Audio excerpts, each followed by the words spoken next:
Hello students, welcome back to organised knowledge channel. आज के video में डिस्कस करेंगे worksheet number 96 for class 6 to 8। ये 6 to 8 के सभी बच्चों को करनी है और ये वर्कशीट आपके लिए 20 फरवरी 2021 के लिए शेड्यूल की गई है। और ये वर्कशीट बच्चों आपको अपनी एसएसटी की कॉपी में करनी है, ठीक है। सोशल साइंस की जो आपकी कॉपी है उसमें आप इसको कर लेंगे, और अगर आपने अलग से कॉपी जो है इसके लिए लगा रखी है तो आपको उसमें जो है इसको सॉल्व करना है। वर्कशीट शुरू करने से पहले बेटा प्लीज़ चैनल को सब्सक्राइब कर लीजिए। So let's start. आपने चमोली जो उत्तराखंड में है उसमें हिमस्खलन से भयंकर तबाही के बारे में सुना होगा। तो बेटे चमोली में उत्तराखंड में हिमस्खलन हुआ था, यानी जो बर्फ़ के पहाड़ हैं वो जो है अपनी जगह से हट जाते हैं, और यह एक प्रकार से प्रकृति का प्रकोप या प्राकृतिक आपदा है। तो ये क्या है? ये प्रकृति का प्रकोप या प्राकृतिक आपदा है। सदियों से प्राकृतिक आपदाएं मनुष्य के अस्तित्व के लिए चुनौती रही हैं। तो जो प्राकृतिक आपदाएं हैं वो मनुष्य के अस्तित्व के लिए हमेशा ही चुनौती रही हैं। बहुत ज़्यादा नुकसान इन प्राकृतिक आपदाओं से मनुष्य को होता है, फिर चाहे वो जान का नुकसान हो या माल का नुकसान हो। ऐसी कोई भी प्राकृतिक घटना जिससे मानव के जीवन या सामग्री को हानि पहुँचे वह प्राकृतिक आपदा कहलाती है। तो वो क्या कहलाती है? वह प्राकृतिक आपदा कहलाती है। नेक्स्ट देखिए, हिमस्खलन, भूस्खलन, भूकंप है, ज्वालामुखी फटते हैं, सुनामी आती है, चक्रवाती तूफान आते हैं, बादल का फटना, जंगलों में आग, आसमानी बिजली का गिरना, बाढ़ या सूखा जैसी प्राकृतिक आपदाएं बार बार मनुष्य को चेतावनी देती हैं। तो ये सारी जो है, ये सारी क्या है बेटा? ये प्राकृतिक आपदाएं हैं जिनको लाने में मानव का कहीं ना कहीं हाथ है, ठीक है। यानी हमारी कुछ एक्टिविटीज ऐसी हो गई हैं जिनसे कि ये प्राकृतिक आपदाएं अब बढ़ चुकी हैं। ये जो सारी प्राकृतिक आपदाएं हैं ये मनुष्य को बार बार चेतावनी देती हैं। वर्तमान में हम प्राकृतिक संसाधनों का अंधाधुंध इस्तेमाल कर रहे हैं जिससे प्रकृति का संतुलन बिगड़ रहा है। तो बेटा देखिए क्या है कि प्रकृति ने एक संतुलन बनाया है, हम सब के बीच जो है एक बैलेंस है। फिर चाहे वो पेड़ पौधे हैं, जंगली जानवर हैं या प्राकृतिक जो चीज़ें हैं, हम सब के बीच एक संतुलन है। और हम अपनी आवश्यकताओं की पूर्ति के लिए, अपनी नीड्स को कंप्लीट करने के लिए ये जो है लगातार हम क्या करते जा रहे हैं? लगातार हम जो प्रकृति का संतुलन है उसको बिगाड़ रहे हैं। फिर चाहे पेड़ों को काटना है, ठीक है। तो इस तरह से बहुत सारी प्रॉब्लम्स हमारी ही वजह से हम अपने लिए क्रिएट कर रहे हैं और जिसके दुष्परिणाम हमें भुगतने पड़ रहे हैं। अब देखिए नीचे दिए गए चित्रों के सामने प्राकृतिक आपदा को लिखिए और उससे बचने के उपाय अपनी समझ से लिखिए। तो आपको यहाँ पर ये देखिए, ये प्राकृतिक आपदाएं जो हैं वो दी गई हैं और आपको क्या करना है? आपको इसके बारे में लिखना है कि ये कौन सी प्राकृतिक आपदा है और आपको इससे हम बचे कैसे, यानी हम इसके लिए क्या क्या उपाय कर सकते हैं बचने के लिए, वो आपको यहाँ पर लिखनी है। सबसे पहले हम इनको पहचान करेंगे और फिर हम एक साथ जो है इनके बारे में लिखेंगे।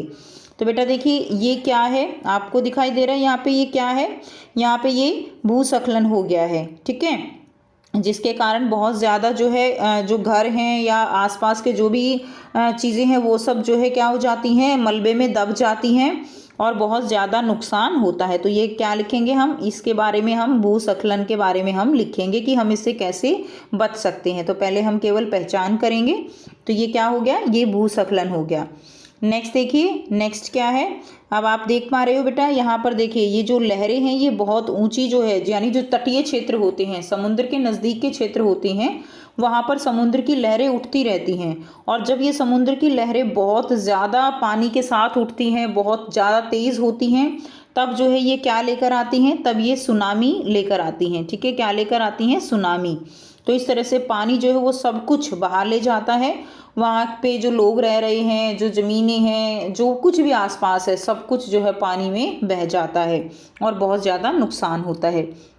नेक्स्ट देखिए, नेक्स्ट आपको जो है यहाँ पर दिखाई दे रहा है बेटा कि यहाँ पे ज़मीन जो है वो बिल्कुल ऐसे फट गई है, यानी बंजर ज़मीन है। यहाँ पर क्या है? पानी की कमी है।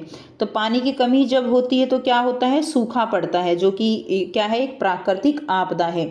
और सूखा पड़ने का सबसे मेन कारण क्या होता है? पेड़ों का कटना, ठीक है। पेड़ नहीं होते जिस क्षेत्र में, वहाँ पर ज़्यादा सूखा पड़ता है। तो इसके बारे में करेंगे। नेक्स्ट दिया गया है आपको, ये देखिए ये क्या है, ये जंगलों में आग लग गई है, तो ये भी क्या है, ये भी एक प्राकृतिक आपदा है, जंगलों में आग लगना। ठीक है बेटा, क्या है, जंगलों में आग लगना। इससे भी क्या होता है कि जो जीव जंतु यहाँ जंगलों में रहते हैं उनको बहुत ज़्यादा नुकसान होता है और सभी जीव जंतु जो है उन सबको बहुत हानि होती है।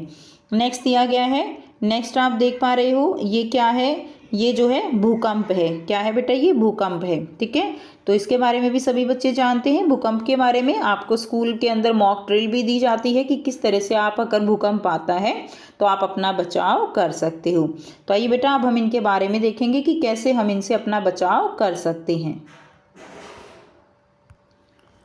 बेटा यहाँ से हम लिखेंगे, देखिए सबसे पहले हमने किया भूस्खलन। ठीक है, जिसमें भूमि जो है वो अपनी जगह से वो क्या हो जाती है, हिल जाती है, अपनी जगह से हट जाती हैं। सबसे पहले क्या है, इसमें हम कैसे ध्यान रखेंगे, अपना बचाव कैसे करेंगे, तो सबसे पहले पॉइंट हम लिखेंगे, मौसम की जानकारी से हमेशा अपडेट रहें।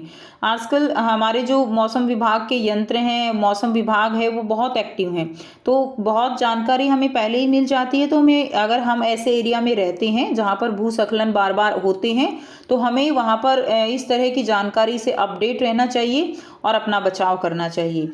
सेकंड है, ऐसे इलाके जहां भूस्खलन की घटनाएं होती रहती हैं, ऐसे स्थानों से क्या है, हमें दूरी बनाए रखनी चाहिए। तीसरा लिखेंगे, घर के आसपास के नाले नलियों को जो है साफ रखें। जो भी नाले नालियां हैं उन सबको क्या रखना चाहिए, हमें साफ रखना चाहिए। नेक्स्ट देखिए नंबर 4, नियमित रूप से चेक करते रहें कि नालों में पत्ते, कूड़ा या पत्थरों का ढेर तो नहीं फंसा है। तो ये भी चेक हमें करते रहना चाहिए, सफाई करते रहना चाहिए। एंड नंबर 5 आप लिखेंगे, घर के आसपास ज़्यादा से ज़्यादा पेड़ लगाएं।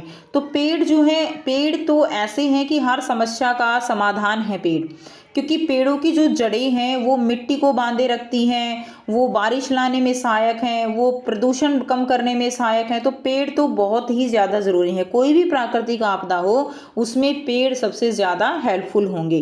तो आप ये 5 पॉइंट जो है इसमें लिख देंगे। ठीक है, नेक्स्ट हम करेंगे, नेक्स्ट देखिए, नेक्स्ट हमने किया था सुनामी। तो बड़ी बड़ी जो लहरें आती हैं समुद्र की, उनसे क्या आती है, उनसे सुनामी आती है। तो पहला करेंगे, सुनामी के बारे में जानकारी हासिल करें। ठीक है, कि अगर आप जो है तटीय क्षेत्र में रहते हैं तो सुनामी आने पर क्या क्या बचाव हमें करने चाहिए, सुनामी होती क्या है, तो पहले तो उसकी पूरी जानकारी होनी चाहिए। ठीक है, पूरी जानकारी होती है तो हम जल्दी से अपना बचाव कर पाते हैं। सेकंड है, खतरे वाले क्षेत्र की पहचान करें। थर्ड है, आपदा के समय दी जाने वाली सेवाओं के बारे में जानकारी रखें कि आपदा अगर सुनामी आती है तो उस समय कौन कौन सी सेवाएं जो है वो दी जा सकती हैं, उनके बारे में हमें जानकारी रखनी चाहिए। नेक्स्ट है, सूचना प्राप्त करते रहें। तो जो भी सूचनाएं अपडेट होती रहती है मौसम विभाग की तरफ से, उनके बारे में जो है हमें नॉलेज होनी चाहिए। नेक्स्ट है, जगह खाली करने का अभ्यास करें। यानी देखिए, जैसे ही कोई ऐसी मौसम विभाग की तरफ से जानकारी आती है तो बहुत जल्दी ही वहाँ के आसपास लोगों को बोल दिया जाता है एरिया खाली करने के लिए। तो हमें, और इस तरह की जो है मॉक ड्रिल्स वगैरह भी की जाती हैं, तो जगह खाली करने का अभ्यास जो है वो होना चाहिए। तो इस तरह से हम अपना बचाव कर सकते हैं सुनामी से। नेक्स्ट देखिए, नंबर 3 हमने किया था सूखा। तो सूखा जो है यानी पानी की कमी से क्या होगा, सूखा आएगा। तो पानी की कमी यानी बारिश नहीं होती है, और बारिश ना होने का कारण क्या है कि ज़्यादा से ज़्यादा हम अगर पेड़ लगाएं तो वो समस्या जो है कुछ हद तक समाधान उसका हो सकता है। ठीक है, इस समस्या से निपटने के लिए सूखे से हमें क्या करना चाहिए, बारिश के पानी का संग्रहण करें। तो बारिश का पानी जो है उससे हमें संग्रहण करना चाहिए, यानी बारिश का पानी को हमें स्टोर करना चाहिए ताकि इमरजेंसी में हम उसका यूज़ कर सकें। दूसरी हमारी जो समस्या का समाधान है वो है अधिक से अधिक पेड़ लगाएं। ठीक है, तीसरा है, पानी का सही उपयोग करें। यानी हमें पानी जो है उसकी कीमत समझकर हमें प्रयोग करना चाहिए ताकि जो भूजल है उसकी मात्रा कम ना हो। नंबर 4 है, सरकार को बारिश के पानी की बचत के लाभों के बारे में बताते हुए अभियान चलाना चाहिए। तो सरकार को जो है बारिश के पानी के क्या क्या फ़ायदे हैं, किस तरह से उसको संग्रहण किया जा सकता है, किस तरह से जो है पानी को इकट्ठा करके उसको पीने लायक बनाया जा सकता है, इस बारे में जितनी भी अवेयरनेस होती है वो सरकार को ज़रूर जो है इसमें साझा करनी चाहिए। नेक्स्ट देखिए, नेक्स्ट हमने किया था जंगल में लगी आग। तो ये हमारी जो है नेक्स्ट प्राकृतिक आपदा है कि जंगल में लगी आग को हम किस तरह से जो है अपने आप को बचाव कर सकते हैं, या हम क्या क्या हमें सावधानियां रखनी चाहिए। पहला है वनों के कूड़े कचरे को समय समय पर जलाते रहना चाहिए, क्योंकि देखो कूड़ा कचरा हो जाता है वो सूख जाता है और आग जो है वहाँ तापमान भी बढ़ जाता है तो आग लगने के चांसेस ज़्यादा होते हैं। सेकेंड है ईंधन को वनों में एकत्रित नहीं होने देना चाहिए। तीसरा पॉइंट लिखेंगे वनों में बनाए जाने वाले मकान जो है वो आग रोधी होने चाहिए, ताकि ऐसा हो तो कम से कम जो है लोग बच सकें।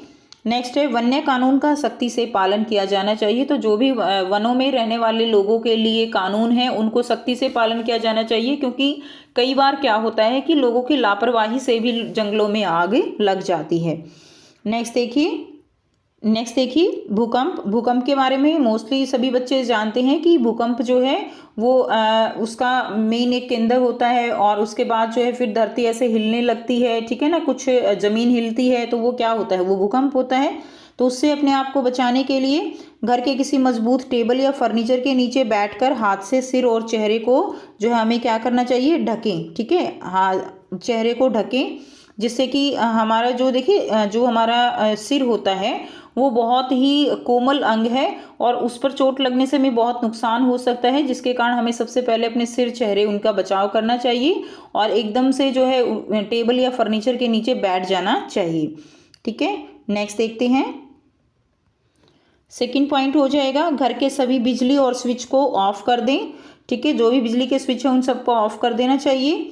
नंबर 3 पॉइंट आप लिखेंगे अगर आप भूकंप के दौरान मलबे के नीचे दब जाएं तो किसी रुमाल या कपड़े से मुंह को ढक लें, ताकि सांस जो है वो थोड़ी बहुत ली जा सके। ठीक है, क्योंकि अगर मुंह नहीं ढकेंगे तो जो रेत है, जो मलबा है, वो हमारे मुंह में नाक में जा सकता है, जिससे हमें सांस लेने में भी दिक्कत हो जाएगी। इसलिए सबसे पहले हमें मुंह जो है वो ढक लेना चाहिए। नंबर 4 पॉइंट आप लिखेंगे मलबे के नीचे खुद की मौजूदगी को जताने के लिए पाइप या दीवार को बजाते रहें, ताकि बचाव दल जो है आपकी तलाश कर सके। ठीक है, तो इसीलिए हमें अपनी प्रेजेंस शो करते रहना चाहिए, ताकि जो बचाने के लिए टीम आती है, रेस्क्यू टीम आती हैं, तो वो जो है हमें वहाँ पर तलाश सके। ऐसा जो है हमें करते रहना चाहिए। नंबर जो है 5 लिखेंगे हम, देखिए अगर आपके पास कुछ उपाय ना हो तो चिल्लाते रहें और हिम्मत ना हारें। तो बेटा ये तो लास्ट ऑप्शन हो गया कि अगर कोई उपाय ही नहीं है तो जब तक चिल्ला सकते हैं चिल्लाते रहें और हिम्मत नहीं हारनी चाहिए। तो ये हो गई बच्चों आपकी आज की बेटा वर्कशीट क्लास 6 to 8 के स्टूडेंट्स के लिए।